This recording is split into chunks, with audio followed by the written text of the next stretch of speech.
Once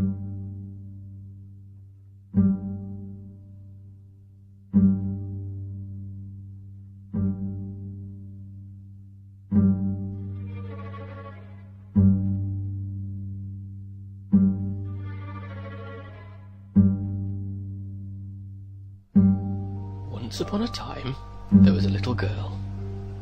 No, that isn't right. You see, it wasn't just any time, and this wasn't just any little girl. This story is about Emmeline, and it all happened a long time ago in a town that doesn't exist. At least, not anymore. Emmeline was 3, the only child of a curator and a soprano. She had everything a child could want, but there was one problem. Emmeline had been forgotten by absolutely everyone. Mummy and Daddy were always preoccupied with the business of the day. The servants complained that she was underfoot. Even the postman, who brought letters that often made Daddy frown, never brought any letters for little Emmeline. There were no hugs, no bedtime stories, only a growing mountain of cold, lifeless toys who could not scare away closet monsters or admire her drawings, or more importantly, love her back. Emmeline tried her best to be a good little girl. Then she tried very hard to be a not-so-good little girl. Either way, no one was paying attention. There was nothing she could do. One night, Emmeline peeked out of her bedroom window and saw a beautiful star. It twinkled and glowed so brilliantly that Emmeline wondered if it was even a star at all, and not an angel who was up past his bedtime. She remembered a rhyme about such stars and how they could grant wishes, and if anybody had a wish, it was Emmeline. Emmeline closed her eyes and wished with all her might. She wished for a friend who could play with her and help her reach tall things, and protect her from the creatures in the shadows and never, ever, ever leave. Stars don't grant wishes for everyone, mind you, but few children have ever wished for anything so dearly as little Emmeline. "Please," she begged, "please." And at the exact stroke of midnight, or perhaps a few seconds before, depending upon the clock, Emmeline's wish came true. Oh, he was a delightful friend. They drew pretty pictures together and made up stories. They even had tea parties and built pillow forts. Emmeline named him Mr. Creasle, because it sounded right, and he was her special secret. Mr. Creasle was great fun for a while, but after a time it seemed there was something missing. He was certainly the best friend she'd ever had, but only because she'd wanted him to be. He did everything she asked, but nothing more. He couldn't even love her on his own. This thought made Emmeline very sad.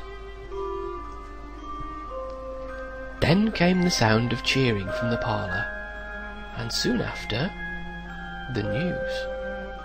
"Oh, isn't it wonderful, Emmeline?" said one of the maids, who never usually said anything to her. "Your mother is going to have a baby. You'll have a baby sister one day. Won't that be nice?" With that, the maid was gone as quickly as she'd come.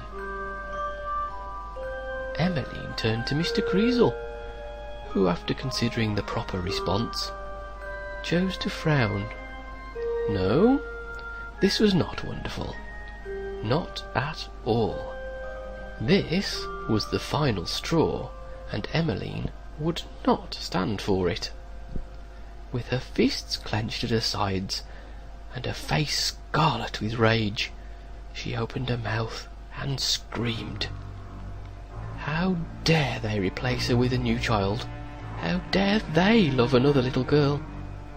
Emmeline screamed and screamed and couldn't stop screaming, and as she screamed, Mr. Creasle absorbed her wrath and began to grow. The more Emmeline screamed, the bigger and uglier he became, until he outgrew the entire house. With a terrifying roar, Mr. Creasle carried out the revenge Emmeline wanted more than ever. Crack!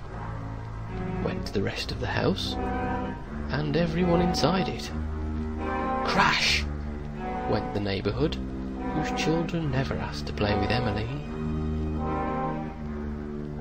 On Mr. Creasle stormed, tearing to pieces everyone and everything who'd ever failed his creator. The ice cream truck that never stopped for her, the reverend who chuckled at her prayers, even the postman, all met a swift and terrible demise. Just as Mr. Creasle was running out of things to crush and smash, Emmeline at last stopped screaming. Exhausted and heartbroken, she sat upon what was left of her bedroom floor and cried.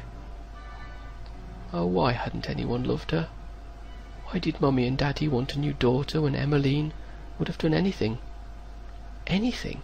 for a simple hug, a kiss on the forehead, even a good scolding?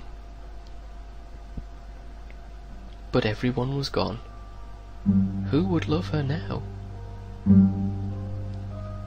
Lighting up the night sky was the very star upon which he'd wished not so very long ago.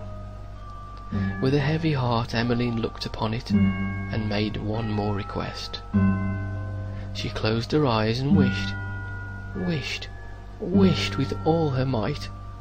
And at the exact stroke of midnight, or perhaps a few seconds before, Emmeline's wish came true.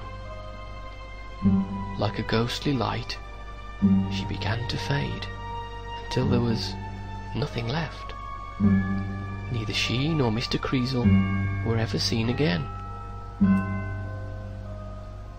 Sometimes, on a dark night, when the stars are bright, if you're very still and very quiet, you can almost hear a tiny voice. Please, please, whispers the wind, forever echoing the one wish of a little girl who was forgotten by absolutely everyone.